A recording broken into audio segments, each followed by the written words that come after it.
ఈరోజు మా ఆయన గారికి ఇష్టమని చేపల కూర చేస్తున్నానండి. చేపల పులుసు, చింతపండు నానబెట్టారండి. ఇలా నానబెట్టుకోవాలి చింతపండు. అల్లం వెల్లుల్లి పేస్ట్ రొట్టెలో నరుకొచ్చానమ్మా. పచ్చిమిర్చి, ఒక టమాటా వేస్తాను పులుసులోకి, ఉల్లిపాయలు, కొత్తిమీర. కాబట్టి అంత నూనె వేస్తాను. ఇప్పుడు ఇది గుంటూరు స్టైల్లో చేస్తున్నాను చేపల పులుసు. ఒక టమాటా పిండుకుంటే చాలా బాగుంటుందమ్మా చేపల కూరలో. ఒకే ఒక టమాటా పిండుకోవాలా. ఉల్లిపాయలు నూనెలో వేసుకోవాలి. పచ్చిమిరకాయ, ఉల్లిపాయ ఈ చేపల పులుసు పేస్ట్ కొంచెం వేసుకోవాలి. అల్లం పేస్ట్ ముక్కలు కొంచెం వేస్తున్నానమ్మా. బాగుంటుంది ఇలా పేస్టు.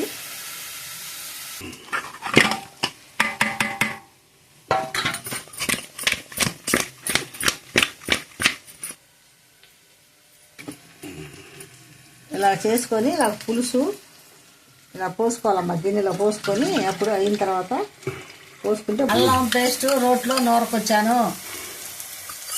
రోట్లో నూరకొచ్చేసి ఇలా వేసుకుంటే చాలా బాగుంటుంది అమ్మా చేపల పులుసు. చాలా టేస్ట్గా ఉంటుంది. ఈ చేపల పులుసు అంటే మా పిల్లలకి ముగ్గురికి ఇష్టమేను. బాగా తింటారు, ఇష్టపడి తింటారు. వస్తారు ఈ సెలవులకు, మా మనవరాలు వస్తారు. వాళ్ళు వచ్చినప్పుడు ఈ చేపల పులుసు చేసి పెడుతుంటాను. వాళ్ళకి ఇష్టమైన చేస్తానండి. కానీ ఇది మా స్టైల్లో, పల్లా స్టైల్లో చేస్తాను ఈ చేపల కూర. చూడండి ఎంత కలర్లో కనిపిస్తుందో చేపల కూర. చాలా బాగా వస్తుంది. ఇంకా పులుసు వేసిస్తే ఇంకా బాగా వస్తుంది.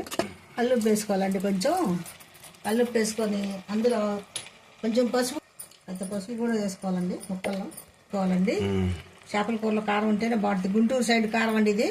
1 సంవత్సరం తెచ్చిన కారం. చూడు ఎంత కలర్ కనిపిస్తుందో కారం. మళ్ళీ సంవత్సరం వచ్చిన దాకా కూడా మాకు సూపర్ పట్ట ఉంటుంది అండి కారం. చూడండి ఇంత కలర్ వచ్చిందో. చింతపులుసు పోస్తున్నారు. చింతపులుసు ఉంటేనండి దీనికి టేస్ట్. చేపల పులుసు అంటే చింతపులుసే. ఇదంతా లాగేస్తుంది. చాలా బాగా వస్తుంది. చూడండి టేస్టీగా ఉంటుంది. ఎంతవరకు వచ్చింది? దగ్గరకు వచ్చింది. చాలా బాగా వచ్చినట్టుంది. చాలా బాగా కనిపిస్తుందండి. సూపర్గా వస్తుంది కూర. పల్లా స్టైల్లో చేశాను చేపల పులుసు. ఇలా చేసుకోండి అమ్మ మీరు కూడా. సూపర్గా ఉంటుంది చేపల కూర. చాలా బాగా వచ్చింది. వేడి వేడి చేపల కూర వేసుకొని అన్నం తింటుంటే సూపర్గా ఉంటుంది. లైక్లు కొట్టండి, షేర్ చేయండి, నా ఛానల్ సబ్స్క్రైబ్ చేసుకోండి. వీడియోలోకి వెళ్ళిపోతాం.